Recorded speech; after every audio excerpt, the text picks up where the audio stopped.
These films are the definition of so bad they're good. Welcome to WatchMojo.com, and today we're counting down our picks for the top 10 Razzie-winning movies we secretly love. Before we begin, we publish new videos every day, so be sure to subscribe for more great content. For this list, we've looked at movies that have won a Golden Raspberry Award, which is basically the opposite of an Oscar, as it signifies terrible filmmaking skills, whether it was for their bad acting, writing, or direction. We fully realize that these movies are likely fundamentally flawed on some level, but we somehow manage to look past all their bad points and have a good time watching them nonetheless. And we bet we aren't the only ones. You have to go get him. Okay. Number 10, Cocktail. I am the world's last barman poet. Still smoking hot from 1986's Top Gun, Tom Cruise starred in this box office hit about a young business student working as a bartender by night. While the movie may have brought in the dough, the same cannot be said for positive reviews. Critics were less than enthusiastic about this cocktail's taste, and that resulted in Razzie wins for Worst Screenplay and Worst Picture. Jesus, everything ends badly, otherwise it wouldn't end. Currently sporting a brutal 5% rating on Rotten Tomatoes, critics claim that the film had a terrible storyline and selfish, unlikable characters. While it's not exactly Shakespeare, this movie is the perfect guilty pleasure pick for any fan of the 80s. It boasts a seriously catchy pop soundtrack and enough flashy 1988 style to spare.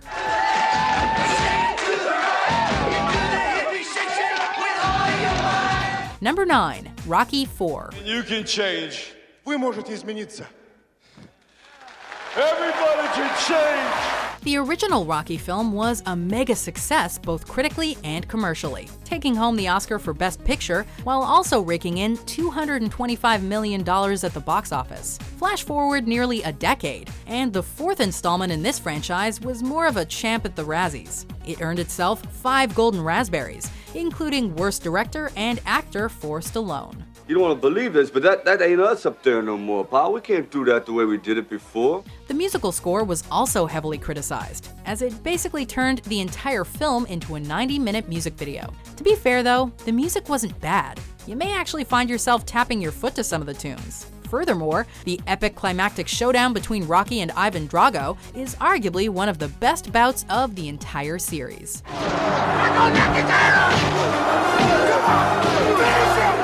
Number 8, Showgirls. Roasted! Come on, roasted! Bob! Okay. That's enough. Thank you, ladies. From film director Paul Verhoeven, who gave us action-packed classics like RoboCop, comes this film, which provided us with a look into the, action-packed life of strippers. Not a whore.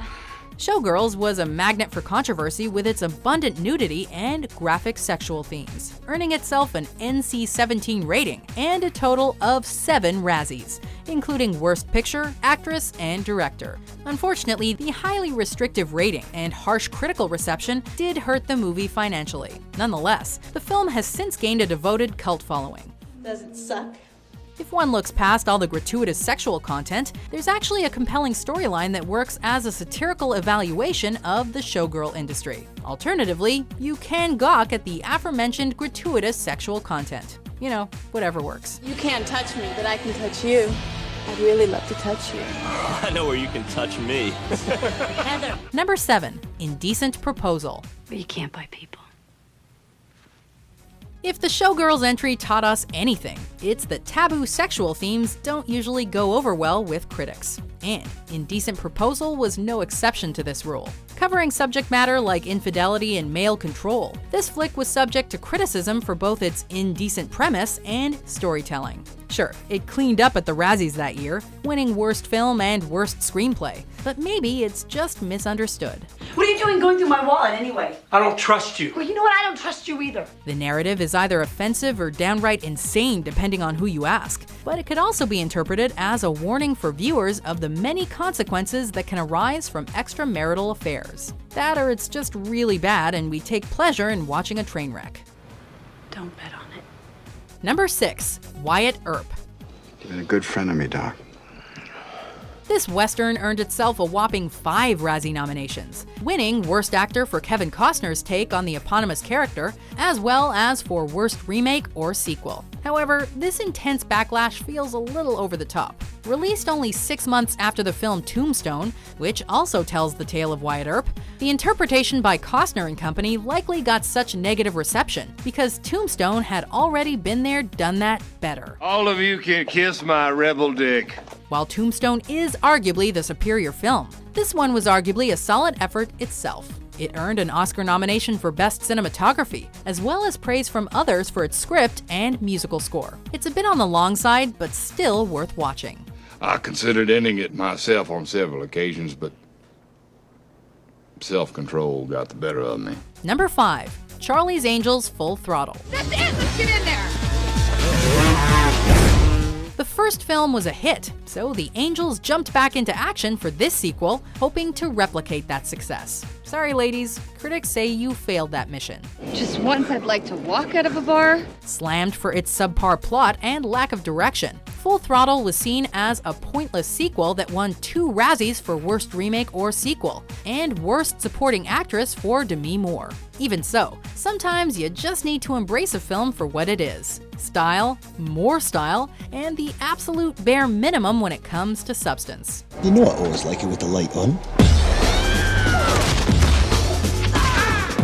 Full Throttle was harmless, dumb fun with 3 great characters we couldn't get enough of. So grab some popcorn, turn your brain off, and enjoy the ride. Number 4. Big Daddy. But I want my own ass! I want my own ass! Adam Sandler's film repertoire is questionable to say the least, making him a regular presence at Golden Raspberry Award ceremonies. And he won Worst Actor for this comedy. Now, there's no denying that this funny man has released his fair share of stinkers over the years, but in retrospect, Big Daddy does not deserve to be counted among his more inferior works. One of those Happy Meals? You got a Happy Meal? Can we get a Happy Meal? Will somebody get the kid a Happy Meal? The humor, while admittedly crude, hits the mark way more than it misses. And the story about a clueless man-child forced to act responsibly and care for a little boy provides many emotional moments as well. Whether you're looking for a good laugh or a flick packed with surprising heartfelt depth, Big Daddy actually delivers. My God! There's a stick there. Somebody should move it. Number 3. Robin Hood, Prince of Thieves. It belonged to your father.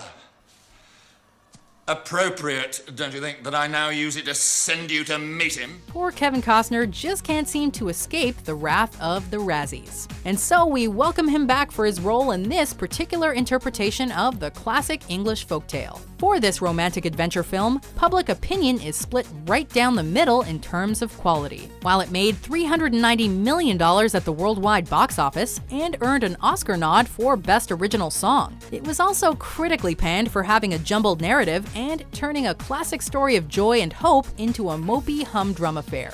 Starve them out! Slaughter them! No! Take their livestock. I want Loxley's own people fighting to bring his head in. But honestly, we've seen much worse. Costner's Razzie-winning portrayal of Robin Hood wasn't actually awful, and we appreciate the film for trying something tonally different with the character. Well!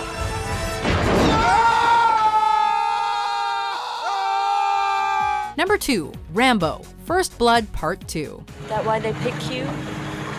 Because you like to fight? First Blood was a powerful, tense action movie. While we'll admit its sequel isn't quite as good, the fact that it won the Razzie for Worst Picture is honestly baffling. With this and the aforementioned Rocky IV nominated the same year, we suspect that the Razzies just enjoy picking on Stallone. Do they hate fun? This second Rambo adventure was a simple, straightforward action romp.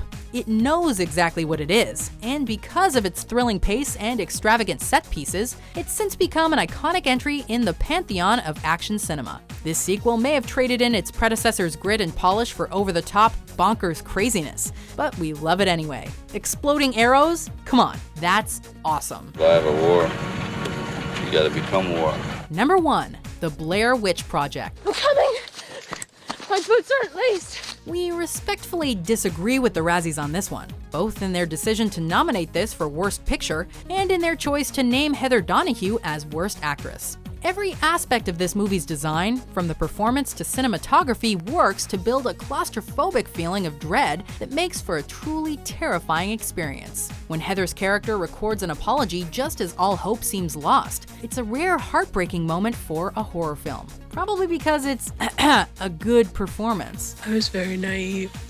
The clever camera work leaves many of the scares up to the imagination, and was so effective, it's been credited with popularizing the found footage genre. Honestly, we can't recommend this Razzie winner enough. You're not. Where is he? Where are you? Do you agree with our picks? Check out these other great clips from Watch Mojo and subscribe for new videos every day.